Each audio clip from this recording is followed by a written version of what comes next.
네, 안녕하세요.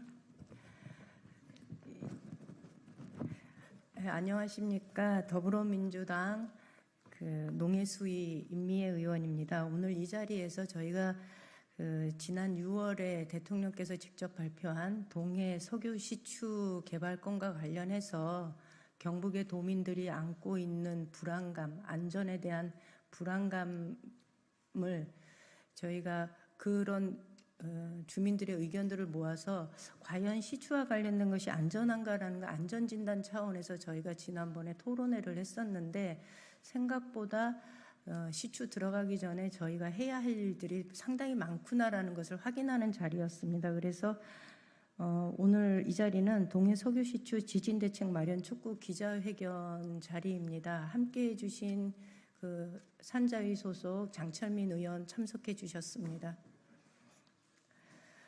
그리고 포항북 지역위원장 오준기 위원장님 참석해 주셨습니다. 기자회견문을 읽겠습니다. 윤석열 정부는 동해 석유 시추 이전에 독립된 지진 안전성 검증단을 구성해서 사전 안전성 확보에 나서야 합니다. 지난주 목요일 윤석열 정부 석유공사는 지진에 대한 안전 우려를 해소하기 위한 대응 TF를 가동한다고 발표했습니다. 이는 윤석열 대통령의 동해 심해 석유가스 시추 개발 발표 이후 지진 위험을 지적하고 대책을 촉구한 결과입니다. 그러나 석유공사 내 대응 TF로는 제대로 된 검증과 감시가 어렵습니다. 지난주 국회에서 열린 동해 심해 석유가스 시추 개발 지진 위험 진단 토론회에서 우리가 알고 있는 것보다 훨씬 더 많은 지진의 위험에 노출되어 있음을 확인할 수 있었습니다. 과거 우리는 인간 활동이 지진을 유발할 수 있다는 것을 깨닫지 못했으나 우리가 생각하는 것보다 많은 지진이 석유 개발 등 인간의 인위적인 행동에 의해 발생해왔고 지금도 발생하고 있다는 점이 많은 논문과 연구로 확인되고 있습니다. 이것이 바로 유발지진, 촉발지진입니다. 축적된 연구 결과에 따르면 석유공사가 추진하는 전통적 방식의 석유시추 개발로 인한 유발지진은 전체 유발지진의 11%에 달하는 것으로 보고되고 있습니다.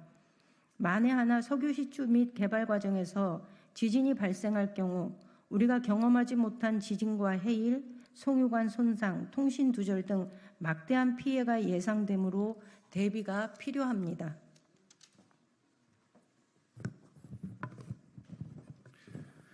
포항 지열발전 사례는 유발지진, 촉발지진의 위험성을 보여줍니다. 불과 7년 전 포항에서 지열발전이라는 인간의 인위적인 활동에 의해 진도 5.4의 엄청난 지진이 일어났고 당시 이재민들은 무려 1435일간 구호소 내 텐트 생활을 해야만 했습니다. 이들에 대한 보상 역시 아직도 온전히 마무리되지 못한 채 오랜 시간 트라우마에 시달려야 했습니다. 그런데 더욱 충격적인 사실은 이 같은 지진 위험이 사전에 충분히 예측 가능했고 예방 가능했다는 사실입니다. 2020년 감사원의 포항 지열발전 감사 결과에 따르면 당초 사업 시행자가 미소 진동 관리 방안을 수립하겠다고 보고했으나 포항 지진 발생 2년 전에 이미 미소 지진이 발생했음에도 제대로 보고하지 않았으며 사업 시행자를 관리 감독해야 할 산업부 역시 미소 지진에 대한 위험성을 알고도 위험도 분석과 안전 조치를 실행하지 않은 것으로 드러났습니다. 포항의 실수를 되풀이해서는 안 됩니다. 이번 동해 석유가스 역시 시추 과정에서부터 발생할 수 있는 미소 지진 등 전조 증상을 놓쳐서는 안 될 것입니다. 동해안 지역은 전통적으로 지진이 다수 발생해왔고 앞으로도 다수 발생할 수 있는 지역입니다. 경주 포항 지진 이후 2018년부터 진행된 기상청 및 해수부의 지하 단층 및 해저 단층 조사 결과에서도 이 같은 사실이 명확히 확인됩니다. 특히 윤석열 정부가 석유 시추를 하고자 하는 8광구와 6-1광구 북부 지역에서도 다수의 지진이 발생한 것으로 확인되었습니다. 해당 광구가 육상과 멀리 떨어져 있다 하더라도 리터 6, 7 이상의 해저 지진이 발생할 경우 육상에 미치는 영향은 치명적일 수 있습니다. 모든 가능성을 염두에 두고 미리 대비를 해야 함을 전문가들은 지적하고 있습니다.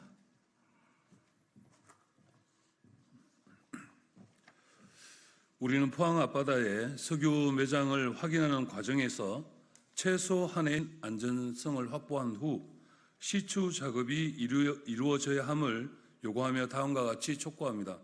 첫째, 동해 시추 지역의 해저 단청 조사를 더욱 강화하고 기존의 해저 단청 조사와 석유공사의 3D 탐사 결과를 종합하여 지진 가능성을 면밀하게 분석하고 그 결과를 투명하게 공개해야 합니다. 둘째, 시추 단계부터 미소 지진 등 전조 증상을 인지할 수 있는 정밀 감시 시스템을 구축하고 미소 지진이 발생할 경우 안전조치가 이루어질 수 있도록 규정을 마련해야 합니다.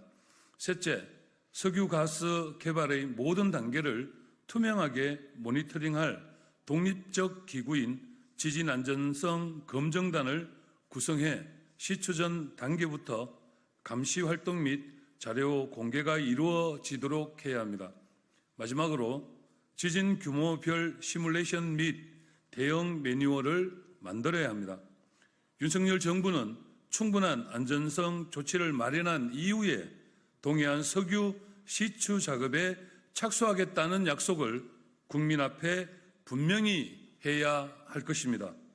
2024년 7월 18일 더불어민주당 국회의원 임미애, 장철민, 김원희, 이재관, 더불어민주당 포항북구 지역위원장 오중기.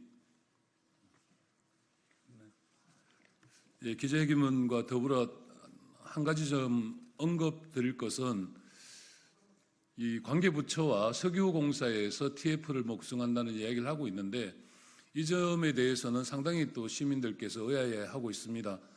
TF 지진 안전성 검증을 위한 TF를 구성을 한다면 외부 전문가, 특히 포항 같은 데서 추천하는 그런 외부 전문가가 반드시 지진 전문가 같이 해서 국민들한테 의혹이 없는 그런 안전 점검을 해야 할 것을 다시 한 번 더 촉구드리고요. 지열발전소 지진이 나기 이전에 미소 지진이 약 64회 정도가 발생했는데도 전혀 그럴 일 없다라고 하며 진행했던 것이 결국은 최악의 참사를 만들어냈습니다. 특히 동해안은 월성 원자력부터 시작을 해서 원전도 많이 있는 곳이어서 특히 더 안전에 유의해야 할 것이라고 생각합니다. 감사합니다. 이상 기자회견 마치겠습니다. 감사합니다.